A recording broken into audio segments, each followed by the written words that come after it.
Hello, my name's Adrian Goldberg and welcome to the Byline Times podcast. The Byline Times telling you what the papers don't say, what the radio doesn't report and what telly doesn't tell you. This time an in-depth interview with Alastair Morgan, long-time seeker of justice on behalf of his brother Daniel Morgan, murdered way back in 1987. It's a story that involves police corruption, the Murdoch media empire and senior politicians. Home Secretary Priti Patel recently delayed a long-awaited independent report into the circumstances surrounding Daniel's death and the failure to bring his killer to justice, heaping yet more stress upon a grieving family.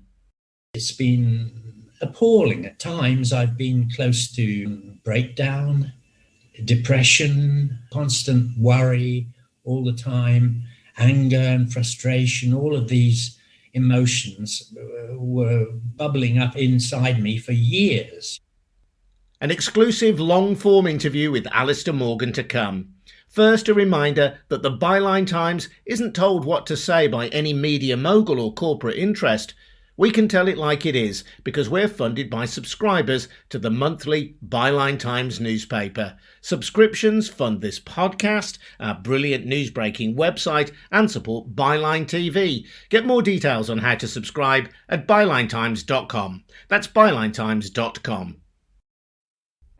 This is the pub here, the Golden Lion, where Daniel came for a drink with his partner, Jonathan Rees, on the night he was killed. I couldn't see when I came on the night. I kind of knew instinctively that it was going to be somewhere in this dark place in the car park. So it was the perfect secluded spot? Yeah. There was no crime scene cordon, there was nothing. And there was a big patch of blood on the tarmac, just about there, I would say. Alastair Morgan, back in the summer of 2011, showing me around the pub car park in South London, where his brother Daniel had been brutally murdered with an axe to the head nearly a quarter of a century earlier in 1987. That was taken from an episode of the Radio 4 documentary series The Report, which is still available on BBC Sounds. Others have since taken up the story, including Byline Times co-founder Peter Jukes, whose Untold podcast series about it has had more than 9 million downloads.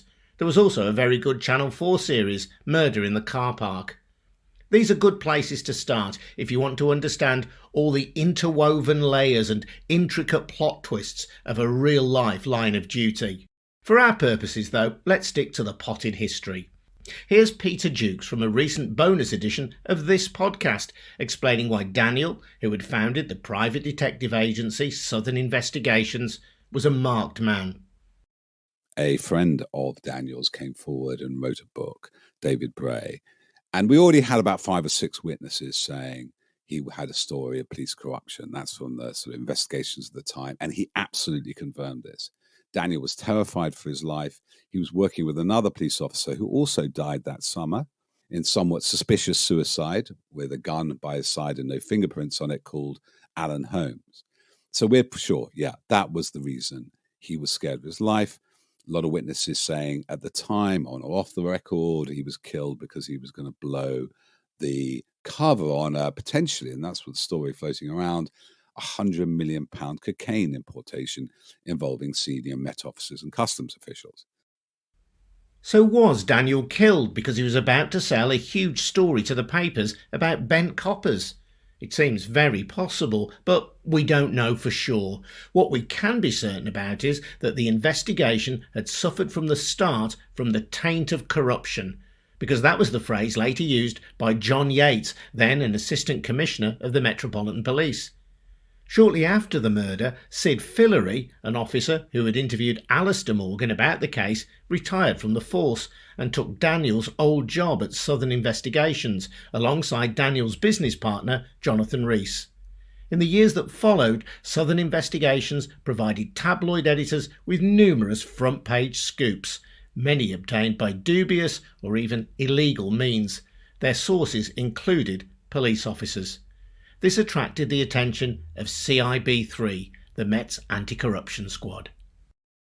One of the first things they did, investigating police corruption in the Met, was put a bug in Southern Investigations because it was at the center of a lot of police corruption. That's irrefutable. And eventually there were arrests made because they were fitting up with police officers, people in custody cases with cocaine to get custody of the child, all kinds of things. And a report was done that found in the 5 months they had this bug in the middle of the offices in Thornton Heath, at least 30 media crimes. Because basically, as well as dealing with corrupt police, and a lot of corrupt police in Southeast London at that time, they would deal extensively with the media. They would sort of parlay stories backwards and forwards. They'd also use sort of advanced techniques of computer hacking. They were one of the first to use computer hacking, early phone tapping, and they trained up. They worked not exclusively, they worked with the Mirror Group, but mainly with News of the World. And they were involved in some of the biggest scandals of the 90s. For example, you may remember, and your listeners may remember, the culture minister in 1992, I think it was, David Miller, saying the press were drinking at the last chance saloon because of some egregious infraction the tabloid press had done again. Lo and behold, it is Southern Investigations, which bugs up an apartment where he's having an affair with an actress. And David Miller goes. Likewise, you may remember in the 92 election that Paddy Ashdown was a potential contender, or at least shaving enough votes for Neil Kinnock to win. Southern Investigations was involved in brokering this letter from a solicitor's office that had been broken into that he'd been having an affair, leading to this famous front page Paddy Pants down. They continued like this, working with Mazza Mahmood, the famous fake sheikh, in all kinds of stings throughout the 90s. And the most extraordinary thing, when they were sent to prison and the ringleader was sent to prison for 5 years for fitting up this woman with cocaine, when he comes out, the first person to employ him is the then editor of News of the World, Andy Coulson. The ringleader Peter Jukes refers to there was Daniel Morgan's former partner in Southern Investigations, Jonathan Rees, whose sentence for conspiracy to pervert the course of justice was later increased to 7 years. But no one has ever been convicted of involvement in Daniel's murder. That's despite 5 criminal investigations and a trial which collapsed in 2011.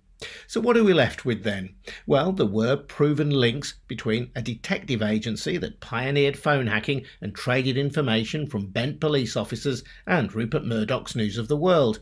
And not just any detective agency either, but the one that Daniel Morgan worked for until he was murdered, when he was apparently on the brink of blowing open a big story about corruption in the Met.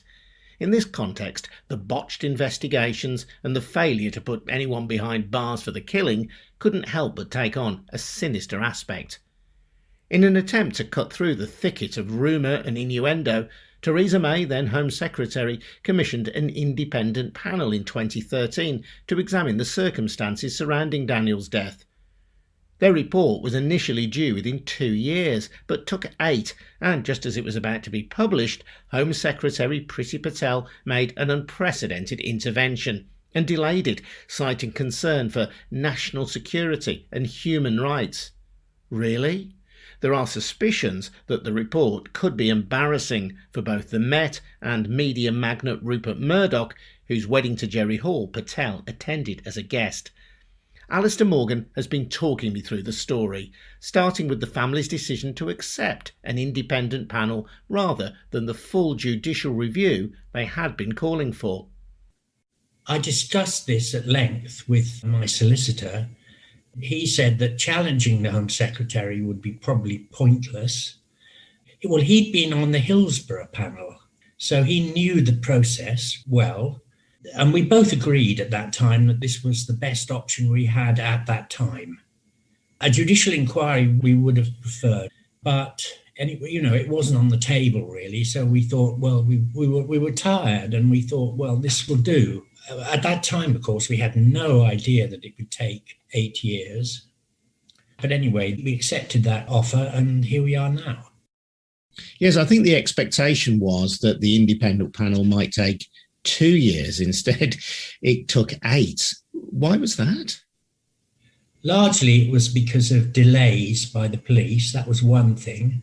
After about a year, the panel chairman, Sir Stanley Burnton, had to leave, and then we had to get a new chair.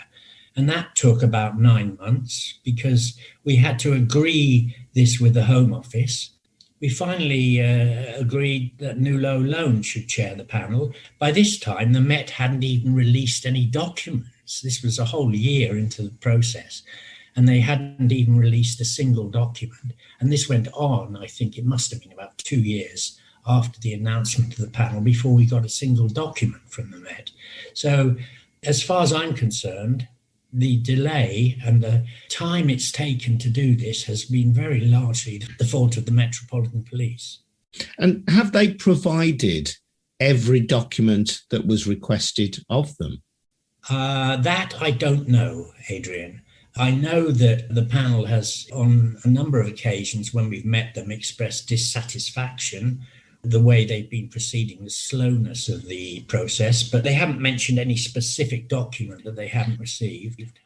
But I guess this is one of the difficulties of an independent panel rather than a judicial inquiry. It doesn't have the power to subpoena evidence. If bodies like the police decide not to share evidence with you, there's nothing that the independent panel can do to force them. Of course, that's the situation in theory. That is one of the disadvantages. Looking back, we would certainly have preferred a judicial inquiry, because I do know that certain people declined to appear before the panel. We knew this before we started, but we also felt we had very little choice, and 25 years had gone by. My mother was getting very, very old. There we are, here we are now. And part of the sell, as it were, of the independent panel was that it would be quicker than a public inquiry, although sadly, of course, that hasn't proved to be the case. No. And Raju, my solicitor, had a very good experience, as far as I know, on the Hillsborough panel. We didn't grab it with both hands. We both knew that there were pros and cons to this choice.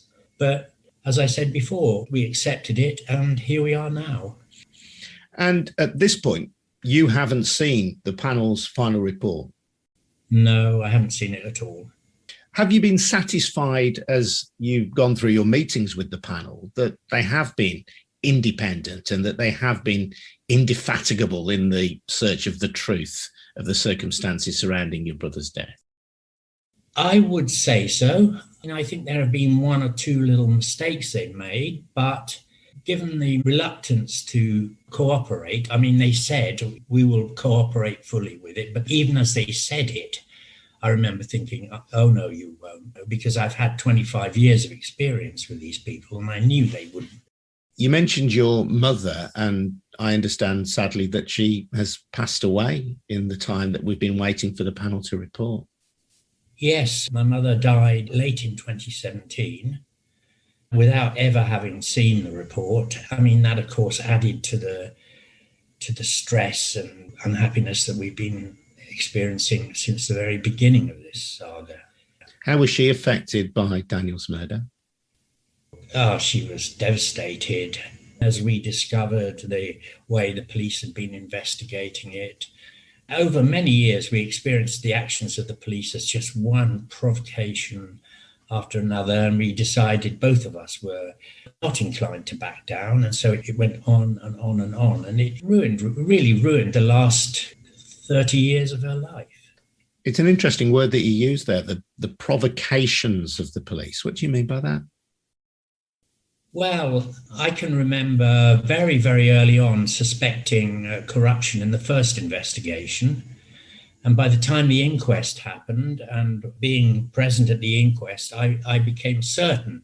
I had no doubt whatsoever that there was corruption in the investigation. And then an outside inquiry was appointed with Hampshire Police doing the investigation.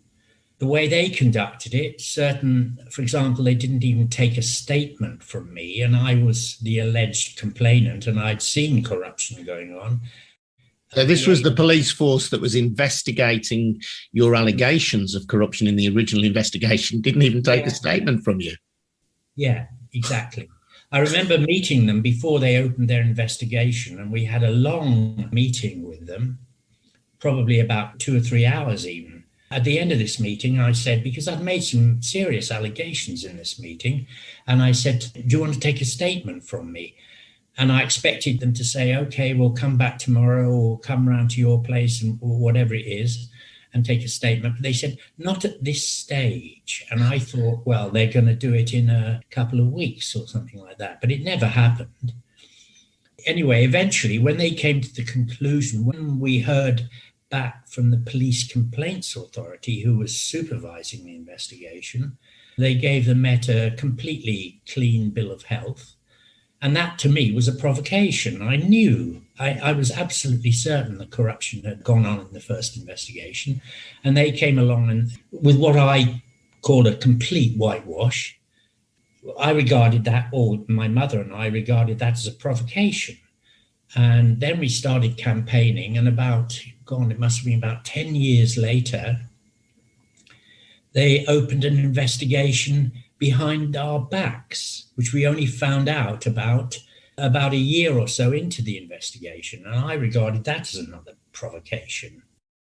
So the police were investigating your brother's death, but you as family members, you as Daniel's brother, your mother, were not aware of that investigation. When we found out about it, they told us that it was an investigation into Daniel's murder. And prior to this investigation, they had told my MP, Chris Smith, that they were taking steps to resolve the case or to solve the case. And after that, I heard absolutely nothing. So I spent a year wondering what they were up to. And then the investigation happened, after which my brother's partner, who was one of the suspects in the murder, was convicted of perverting the course of justice. And I think their attitude was, well, we've got one of the suspects for something, please go away now. Again, we regarded that as a provocation, the way they'd conducted that investigation. And they said then that they were going to open a new investigation. After that third one, they said they were going to open a new investigation. And my attitude then was, oh, no, you're not. You're going to, first of all, show us what you've been up to beforehand, because I had no confidence in them whatsoever. And I said, well, as an act of good faith, will you show us the Hampshire report, just as a trust building exercise? This was the report from the Hampshire Constabulary into the original investigation. Now, my thinking there was that if I could get that in my hands and somehow prove that it was a cover-up on paper in black and white, that this would stimulate them into doing a proper investigation. But they started the fourth investigation while we were still litigating.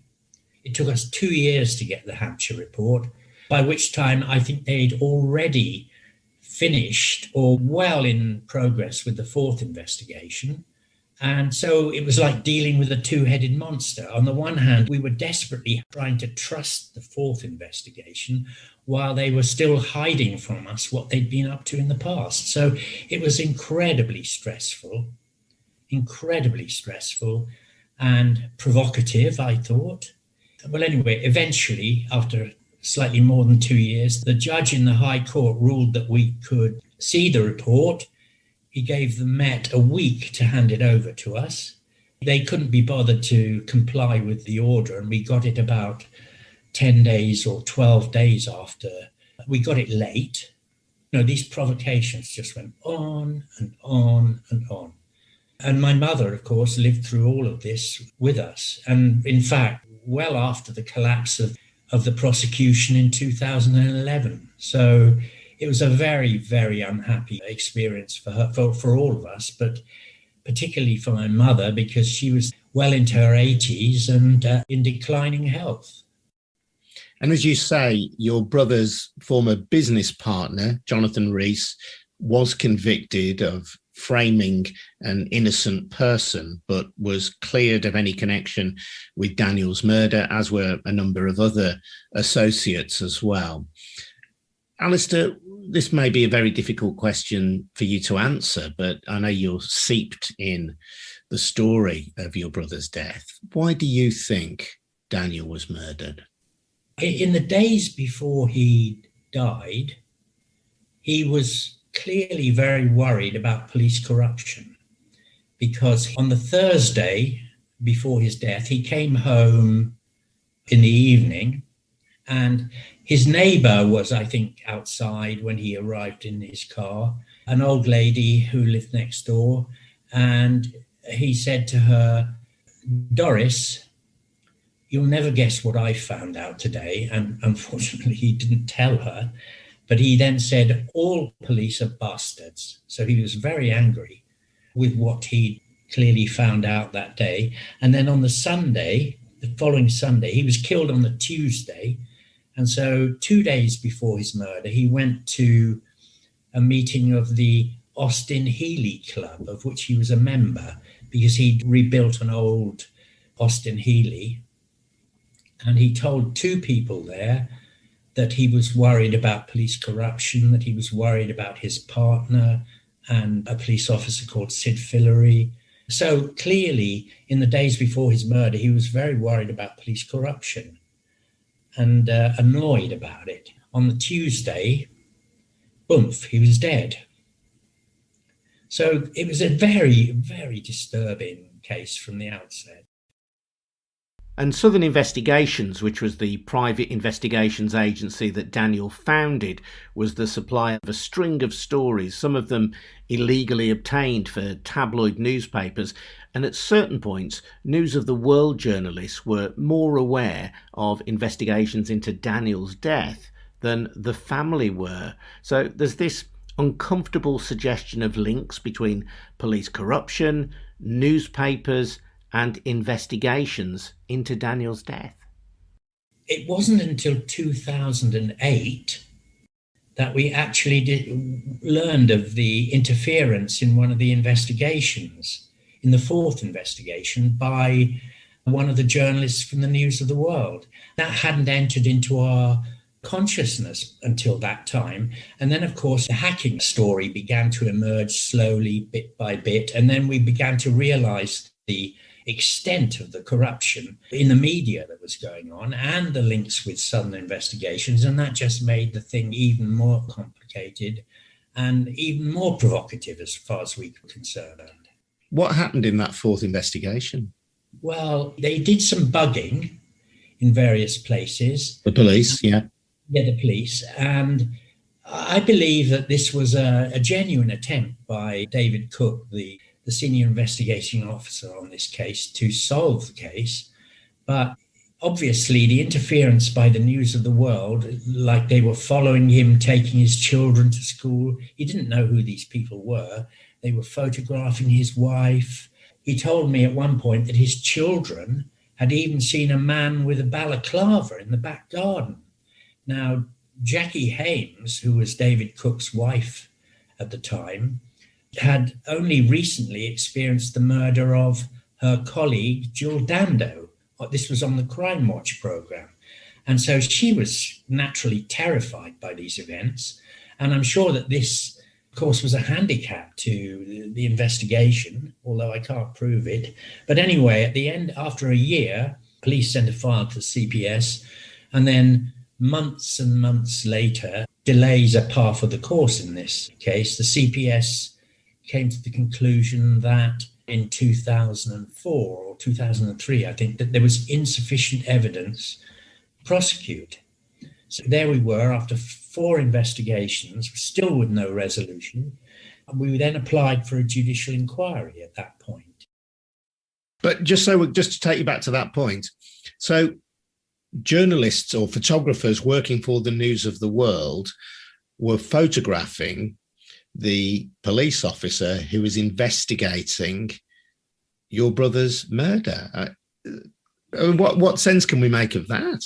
I think they were making some kind of attempt to discredit him or intimidate him. And certainly it had that effect on his wife. And of course, with that kind of stress on a family, it must have been extremely difficult for him. And I know he did find it extremely difficult. But we didn't know about this at that time. We didn't learn this until about 4 years later. And what about the stress on you, Alastair, over these many, many years of fighting to get justice for your brother? I suppose in some way you kind of get used to it in a way. But nevertheless, it's been appalling. At times I've been close to breakdown, depression, constant worry all the time, anger and frustration. All of these emotions were bubbling up inside me for years, all the time. And the only way I could get any relief from this was to go abroad. I found that if I could get away for a couple of weeks out of Britain, then I could see it from a different perspective. I didn't have it in my face all the time there. And that was, if you like, my only relief from it. What sense can you make of the decision by Priti Patel, the Home Secretary, to delay publication of an independent report? As I understand it, that is an unprecedented move for a report of this kind. It is, exactly. What I do know is that when she was talking in the early stages, just immediately after we found out about this delay, when she was talking about redaction and reviewing it for national security reasons and for Article 2 of the European Convention on Human Rights, the right to life, etc., we knew, that she did not have these obligations in law because those were under the Inquiries Act, and this panel was not subject to the Inquiries Act. Alastair, how did you feel then when you heard that this had been delayed by Priti Patel? Initially bewildered, annoyed, angry, frustrated, all of the same feelings that I'd been experiencing for 30 odd years. And after a while, I thought, you kind of get used to it, Adrian. You think, well, this has been the way since the very beginning. There's been delays, various messes of different descriptions all throughout the whole history of the case. And I just thought, well, this is the way it is with this case. And I knew that the panel were doing their utmost to get the report published, whilst at the same time ensuring its integrity. They're concerned about redaction, which Priti Patel now denies that she ever said, but she did. I personally do not trust the Home Secretary, but we're having to leave it now in the hands of the panel. They're now in discussions with the Home Secretary, A, to get the report published, and B, to ensure the integrity of the report when it is published. I don't expect this inquiry to give me the answers to everything. I'm quite sure that there will be black and grey areas in the report where they, for example, where they couldn't make any further headway because of the limitation in their powers, or because it was simply impossible to establish the truth about one thing or another because of contradictory evidence or whatever it might be. But I am hoping that it will take us a step forward into unraveling this huge mess, which is the only way it can be described. We'll just have to wait and see. Alastair Morgan there. I'm Adrian Goldberg, and you've been listening to the Byline Times podcast.